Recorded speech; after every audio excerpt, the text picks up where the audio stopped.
Nagtulo ako ka amigo, napulos kayod gwat sinanggo. Makainom gani malipong ang ulo, mugula ang pagkamaldito.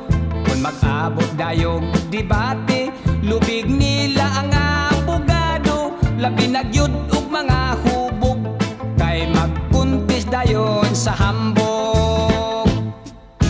Sa kinambog kay magdaog ta, ako waray hilonggo ka, ug Cebuano sabsiya.